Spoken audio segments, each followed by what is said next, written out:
Bismillahirrahmanirrahim.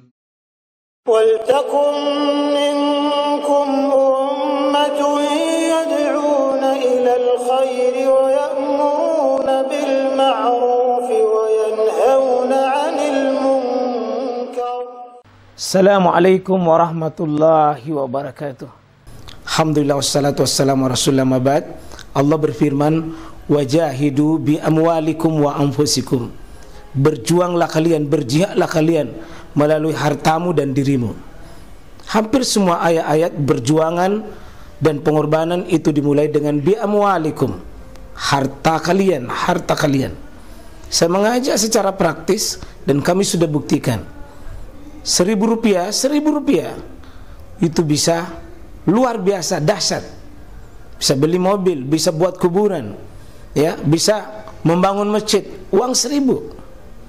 Mari kita satukan uang 1.000 kita. Nanti kami jemput di rekening ini, insya Allah bisa kita buat.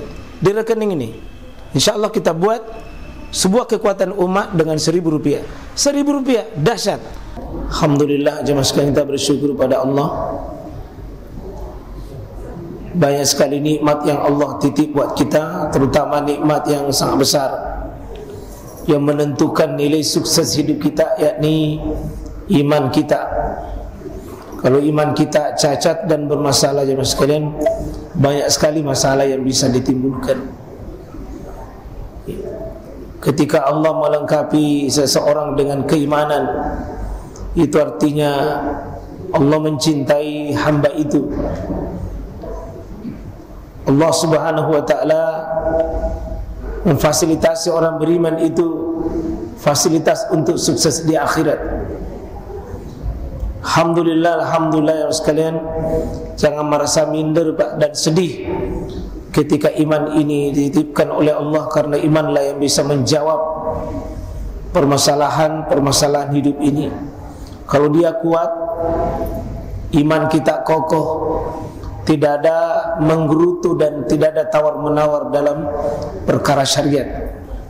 Mudah yang sulit itu akan jadi mudah, yang jauh akan dekat, bahkan yang panas akan terasa dingin. Kalau iman itu punya energi besar.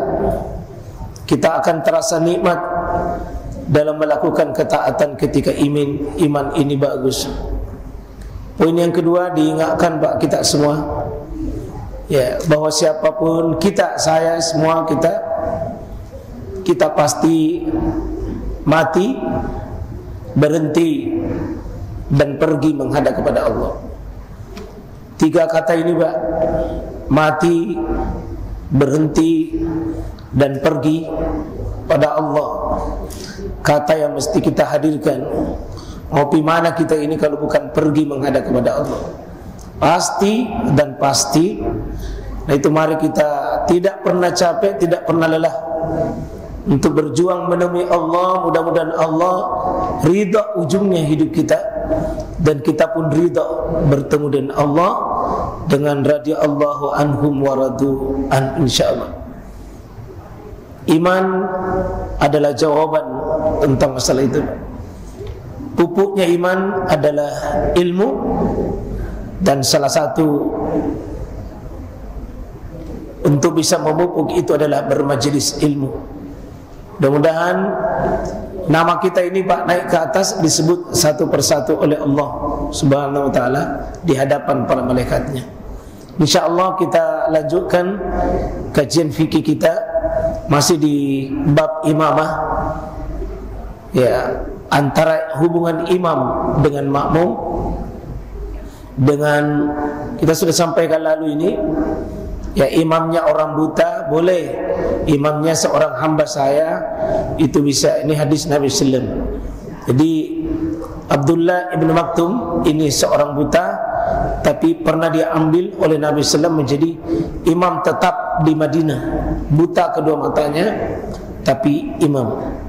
Ya, jadi di masa Nabi itu Pak, orang buta itu hebat-hebat. Abdullah bin Maktum itu pernah jabatan jadi tukang azan. Ya, memang matanya tidak melihat dunia, tapi hatinya melihat akhirat. Sekarang ini banyak orang yang bukan mata kepalanya yang buta, tapi mata hatinya yang buta. Buktinya ada yang berdekatan dengan masjid, tapi tidak pernah kelihatan sandalnya di masjid. Ya. Kuat untuk jalan kaki tiap pagi, tapi tidak kuat berdiri di belakang imam 5 menit. Abdullah ibn Maktum orang buta tapi pernah jadi imam. Ini hadis Anas disebutkan bahwa anna Nabi sallallahu alaihi wasallam istakhlafa ibna ummi Maktum ya ummun nasa wa huwa a'ma. Nah, hadis yang kedua, ini imamnya orang fasik. Orang fasik itu adalah orang yang pernah berbuat dosa dan maksiat, dosa-dosa besar. Pelaku dosa besar itu bisa jadi imam sah salatnya. Cuma kita tentunya nanti kalau kriteria siapa yang paling afdal, bukan orang pendosa. Karena yang paling berat jadi imam kita dia adalah orang yang paling terbaik di antara kita tentunya. Kriteria Qur'annya, sunnahnya, ilmunya, tentu dengan amal-amal solehnya.